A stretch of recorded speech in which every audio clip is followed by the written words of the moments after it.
বোলের মধ্যে বেসনটা ঢেলে দেব। এবারে এইভাবে আমি সরু সরু করে ফালি করে নেব। নমস্কার বন্ধুরা, আপনারা কেমন আছেন? আশা করছি সবাই খুব ভালো আছেন, আমিও ভালো আছি। বেগুনের অনেক রকম রেসিপি তো আপনারা খেয়েছেন। আজকের বেগুন আর বেসন দিয়ে একেবারে নতুন রেসিপি শেয়ার করব। এর স্বাদ কষা মাংসর স্বাদকেও হার মানায়। আমি কীভাবে বানাচ্ছি পুরো ভিডিওটি দেখার অনুরোধ রইল। আজকের রেসিপির জন্য এখানে দেখুন কালো বেগুন নিয়েছি একটা মিডিয়াম সাইজের, আর এখানে দেখুন আমি নিয়েছি 4 চামচ পরিমাণে বেসন। বেসন যদি একটু কম মনে হয় তো আমি আরও একটু নিয়ে নেব। এখানে একটা বোল নিয়েছি, বোলের মধ্যে বেসনটা ঢেলে দেব। এর মধ্যে আরও ছোট চামচের 2 চামচ পরিমাণে বেসন নিয়ে নেব। এর মধ্যে হাফ চামচ পরিমাণে আদা রসুন পেস্ট দিয়ে দেব। দিয়ে দেবো সামান্য পরিমাণে হলুদের গুঁড়ো, দিয়ে দেবো ঝাল লঙ্কার গুঁড়ো, দিয়ে দেবো সামান্য পরিমাণে জিরের গুঁড়ো, দিয়ে দেবো স্বাদ মতো লবণ। এবার এর মধ্যে জল দিয়ে মোটা করে একটা ব্যাটার বানিয়ে নেব। আর বন্ধুরা, আমি সবসময় চেষ্টা করি ঘরে থাকা উপকরণ দিয়ে নতুন নতুন রেসিপি শেয়ার করার জন্য। প্লিজ বন্ধুরা লাইক শেয়ার সাবস্ক্রাইব করে আমার পাশে থাকবেন। জলের পরিমাণটা কিন্তু প্রথমে একটু কম নেবেন, তারপরে আস্তে আস্তে করে জল দিয়ে এটা মোটা করে ব্যাটার বানিয়ে নিতে হবে। এবার একটু এইভাবে ফেটিয়ে নেব। বেশ কিছুক্ষণ বেসনটা ফেটিয়ে নিয়েছি। আর বেসনটা এইভাবে ফেটিয়ে রান্না করলে বন্ধুরা অনেক বেশি ফ্লাফিভাবে তৈরি হবে। আর যদি ছোট ছোট বেসনের কোনো রকম দলা থাকে সেটা আর থাকবে না। এবার এই মিশ্রণটা আমি সাইড করে দেব। আর বন্ধুরা, আগে থেকে বেগুনটা আমি ভালো করে ধুয়ে নিয়েছিলাম। সামান্য একটু পিছন থেকে বাদ দিয়ে দেব। আর মুখটা কিন্তু আমি গোটা রাখবো। এবারে এইভাবে প্রথমে দুটো ভাগে ভাগ করে নেব। আমি এখানে কালো বেগুন ব্যবহার করেছি, যে কোনো বেগুন দিয়ে কিন্তু এই রেসিপিটা আপনারা বানিয়ে নিতে পারবেন। দেখুন বেগুনটা কিন্তু বেশ পরিষ্কার বেরিয়েছে। এবারে এইভাবে আমি সরু সরু করে ফালি করে নেব। আপনারা চাইলে কিন্তু মুখটা রেখেও দিতে পারেন, আবার কেটে বাদও দিতে পারেন। দেখুন এইভাবে কেটে নিয়েছি। আর এখানে গামলার মধ্যে কিছুটা জল রেখেছি, জলের মধ্যে বেগুনগুলো দিয়ে দেব, তাহলে বেগুনটা কোনো রকমভাবে কালো হবে না। তো দেখুন অর্ধেক ফালি থেকে আমি 3টে ফালি করে নিয়েছি। জলের মধ্যে এইভাবে দিয়ে দেব। খুব ছোট করবেন না, আবার খুব বেশি বড়ও করবেন না। এদিকে দেখুন বেগুনটা কিন্তু বেশ করে কেটে নিয়েছি, জলের মধ্যে দিয়ে দেব। আজকের রেসিপিতে আমি একটু আলু ব্যবহার করব। একটা বড় সাইজের আলু নিয়েছি, এবার এর খোসাটা ছাড়িয়ে নেব। আলুর খোসাটা দেখুন বন্ধুরা ভালো করে ছাড়িয়ে নিয়েছি। আর বন্ধুরা, বাড়িতে যখন মাছ মাংস কিছুই থাকবে না, বেগুনের এই রেসিপিটা আপনারা বানাতে পারেন। এটা খেলে কিন্তু মাছ মাংসের কথা টোটালি ভুলে যাবে। আর এই রেসিপিটা কিন্তু আপনারা ভাত রুটি পরোটা সবইতে পরিবেশন করতে পারবেন। আলুর খোসাটা ছাড়িয়ে নিয়েছি। এবারে এই রকম স্লাইস স্লাইস করে কেটে নেব। এদিকে দেখুন বন্ধুরা আলুটা কেটে নিয়েছি। এবার এটা আমি আলাদা করে ধুয়ে নেব। বেগুনটা ভালো করে ধুয়ে নিয়েছি। এবার এর মধ্যে সামান্য পরিমাণে হলুদের গুঁড়ো দিয়ে দেব। আমি পরে যেহেতু হলুদের গুঁড়ো ব্যবহার করব বলে জলের মধ্যে আর হলুদ বা নুন ব্যবহার করে নিই। এবার এর মধ্যে দিয়ে দেব স্বাদ মতো লবণ। নুন আর হলুদটা বেগুনের গায়ে বেশ করে মাখিয়ে নেব। এবার একটু সাইড করে দেব, তাহলে বেগুনের মধ্যে কিন্তু নুন আর হলুদটা খুব সুন্দরভাবে চলে যাবে। এদিকে কড়াটা গরম করে নিয়েছি, এর মধ্যে একটু বেশি পরিমাণে আমি তেল দিয়ে দেব। আর আজকে আমি পুরো রান্নাটা সরিষার তেল দিয়ে বানাচ্ছি, আপনারা চাইলে সাদা তেলও ব্যবহার করতে পারেন। আর বন্ধুরা, এই তেলটা কিন্তু বেশ ভালো করে গরম করে নিতে হবে, যাতে তেলের কোনো রকম গন্ধ না থাকে।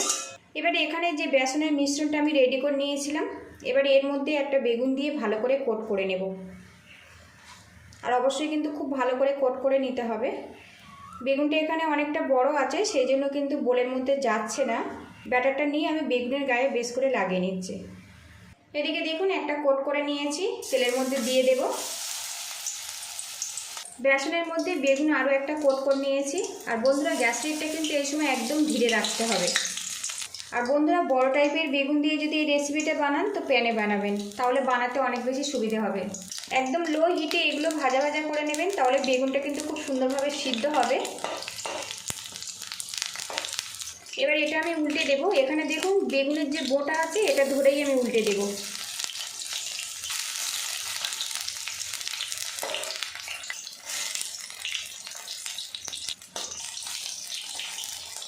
বেগুনগুলো উল্টে পাল্টে চারিদিক ভালো করে ভেজে নেব।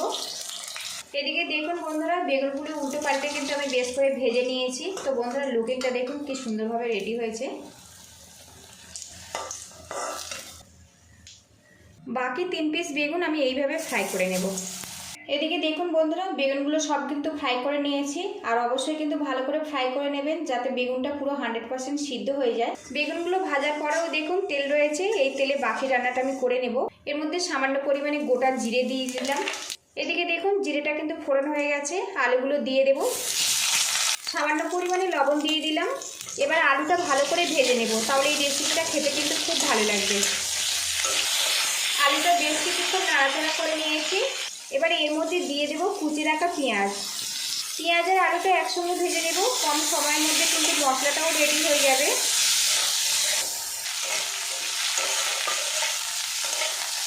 এদিকে দেখুন বন্ধুরা, আলু আর পেঁয়াজটা কিন্তু একই সঙ্গে বেশ ভালো করে ভেজে নিয়েছি। পেঁয়াজটাও নরম হয়ে গেছে।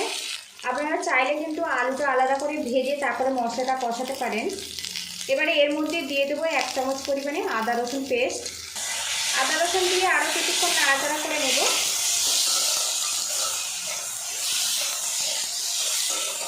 এবারে এর মধ্যে দিয়ে দেবো গ্রেট করা টমেটো।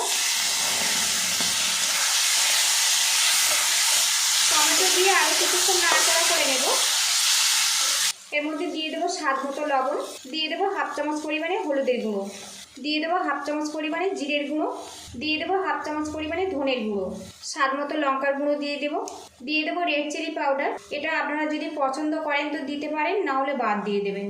সামান্য পরিমাণে চিনি দেবো, এতে তরকারি কালারটা ভালো আসবে আর স্বাদের ব্যালেন্সটা কিন্তু খুব সুন্দরভাবে রেডি হবে। গুঁড়ো মশলা দিয়েছি, একটু নাড়াচাড়া করে নেব। আর বন্ধুরা, এখন কিন্তু আলুটা আমার বেশ সিদ্ধ হয়ে গেছে।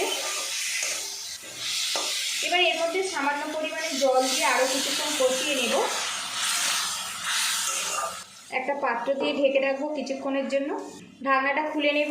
আর বন্ধুরা, এখন দেখুন চারিদিক থেকে তেলটা কিন্তু বেশ আলাদা হয়ে গেছে। আরও কিছুক্ষণ নাড়াচাড়া করে নেব। অনেকে বেগুন খেতে একটুও পছন্দ করেন না, একবার কিন্তু আমার মতো এইভাবে ট্রাই করে দেখতে পারেন, খেতে খুবই ভালো লাগে। এবারে এর মধ্যে দিয়ে দেবো জল।